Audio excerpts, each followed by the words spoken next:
Supreme court के इस फैसले ने दिया सीएम योगी को सबसे बड़ा झटका। जी हां, अपराधियों को सबक सिखाने के लिए जहां बुलडोजर एक्शन का ले रहे थे सीएम योगी सहारा, लेकिन अब इसी पर बुलडोजर एक्शन पर ही सुप्रीम कोर्ट की यहां पर सख्त टिप्पणी ने सब कुछ बदल दिया है। कहा है कि अगर कोई दोषी भी है तो भी घर नहीं गिराया जा सकता। चलिए अब जानेंगे खबर को विस्तार से। तब तक आप हमारे चैनल टीसी न्यूज चैनल को लाइक एंड सब्सक्राइब करना ना भूलें। सुप्रीम कोर्ट में बुलडोजर मामलों की सुनवाई बीते कल शुरू हो गई है। जस्टिस गवई और जस्टिस केवी विश्वनाथन की बेंच के समक्ष सॉलिसिटर जनरल तुषार मेहता ने दलीलें पेश की। मेहता ने कहा है कि जो कार्रवाई की गई वो यहाँ पर म्युनिसिपल कानून के अनुसार ही की गई है। उन्होंने बताया है कि अवैध कब्जे के मामले में म्युनिसिपल संस्थाओं द्वारा नोटिस देने के बाद ही कार्रवाई की गई है।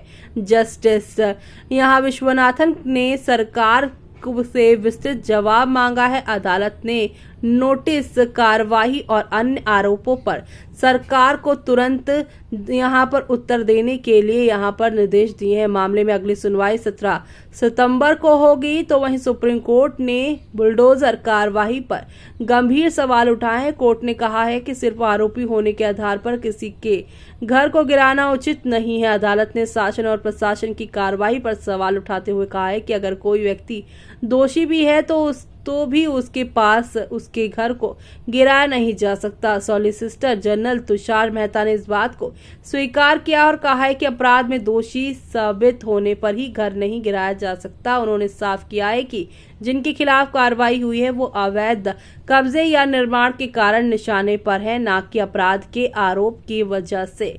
जमीयत उम्मेला के हिंद के ने याचिका दाखिल कर सरकारों द्वारा आरोपियों के घरों पर मनमाने ढंग से बुलडोजर चलाने पर रोक लगाने की मांग की है।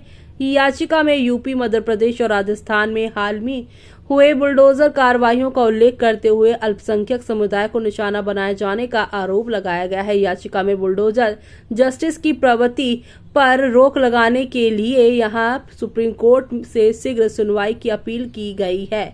वरिष्ठ वकील दुष्यंत दवे ने इस याचिका पर जल्द सुनवाई की मांग की थी। याचिका यहां पर जो है जहांगीरपुरी मामले में वकील फारूक रशीद द्वारा दाखिल की गई थी।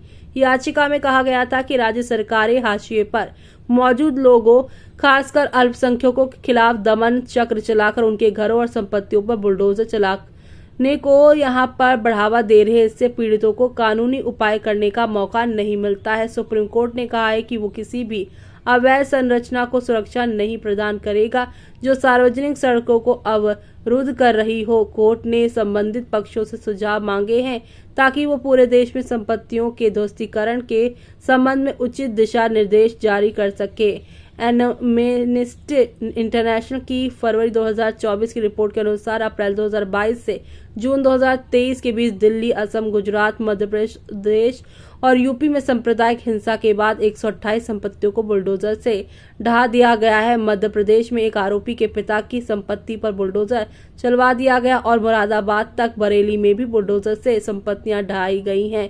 हाल ही में राजस्थान के उदयपुर जिले में राशिद खान का घर भी बुलडोजर से गिरा दिया गया है, जिसमें उनके 15 वर्षीय बेटे पर स्कूल में अपने सहपाठी को चाकू से गोदने का आरोप है। ऐसे में अब आपका क्या कहना है, हमें कमेंट बॉक्स में कमेंट करके बताना बिल्कुल भी ना भूलें।